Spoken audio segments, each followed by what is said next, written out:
لیکن اب سوال پیدا ہوا کہ اتنی بڑی شکست کا انتقام لینا ہے. اب یہ قبائلی زندگی کا بہت اہم معاملہ ہوتا ہے کہ قبائل میں جب اس طرح کا واقعہ پیش آ جائے تو پھر جو ان کا خون جوش کھاتا رہتا ہے جب تک کہ کوئی انتقام نہ لے لے. چنانچہ بدر کی شکست کے بعد یہی کیفیت قریش مکہ کی ہوئی. انہوں نے لوگوں نے قسمیں کھا لی کہ وہ اپنی بیویوں سے کوئی تعلق نہیں رکھیں گے جب تک کہ اس شکست کا بدلہ نہیں لیتے. چارپائیوں پہ سوئیں گے نہیں، زمین پر سوئیں گے جب تک کہ اس شکست کا ہم بدلہ نہیں لے لیتے. تو ایک تو یہ کیفیت تھی کہ جو یوں سمجھیے کہ اپنے آبائی دین کی حمیت اور حمایت پر مستضاد ایک انتقامی جذبے کی شکل میں جو ہے وہ پورا کا پورا ایک ایسی کیفیت بن گئی کہ اس میں قریش کا ایک ایک فرد جیسے کہ آگ میں جل رہا. اس کے لیے انہوں نے سب سے پہلا کام یہ کیا کہ وہ قافلہ جو بدر کے ایکسائٹنگ کازز میں سے ایک تھا، جو جا رہا تھا ابو سفیان کی سرکردگی میں جب شام کی طرف، تو حضور نے اس کا تعاقب کیا تھا لیکن وہ بچ کر نکل گیا تھا. اب جب وہ واپس آ رہا تھا تو ابو سفیان نے جو کہ قافلے کا سردار تھا، SOS کال یعنی ایمرجنسی میں مدد کی ایک جو ہے اس نے درخواست بھیج دی مکے والوں کو کہ مجھے اندیشہ ہے کہ محمد صلی اللہ علیہ وسلم کے ساتھی اس قافلے پر قبضہ کر لیں گے، لہذا مدد کے لیے فوراً آؤ.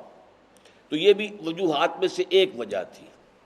تو اسی طریقے سے جو واقعہ نخلا ہوا تھا جس میں کہ ایک مشرک مارا گیا مسلمانوں کے ہاتھوں، تو اس کو بھی ایک دوسرا سبب بنا تھا فوری ایکسائٹنگ کاز.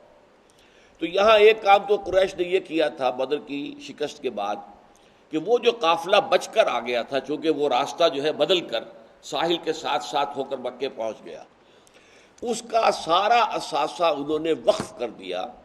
کوئی شخص اس میں سے نہ اپنے راس المال میں سے ایک پیسہ لے گا، نہ منافع میں سے ایک پیسہ لے گا. یہ سارا کیپٹل اب وقف ہے ایک جنگ کے لیے، انتقامی جنگ کے لیے، جس کے لیے ہمیں تیاری کرنی ہے، ساز و سامان فراہم کرنا ہے، اس کے لیے ہتھیار فراہم کرنے ہیں، اس کے لیے رسد فراہم کرنا ہے. لہذا یہ پوری طریقے سے اسی کے لیے وقف رہے گا.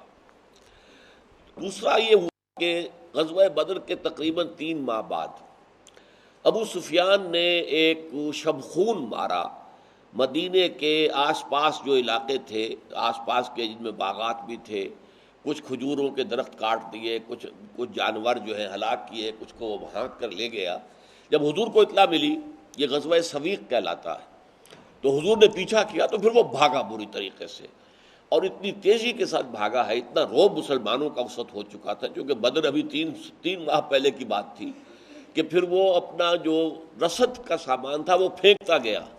ستو کے بورے جو وہ ساتھ لے کر گئے تھے رسد کے طور پر کہ جہاں ضرورت ہوگی پانی میں گھولیں گے اور پی لیں گے، یہ مکمل غذا ہوتی ہے ستو. تو وہ بورے جو ہے وہ پھینکتا چلا گیا تاکہ ہماری سواریوں پر سے وزن کم ہو تو ہم تیزی کے ساتھ بھاگ سکیں. اور ان سب کے اوپر پھر مسلمانوں نے قبضہ کیا. اسے غزوہ سویق کہتے ہیں.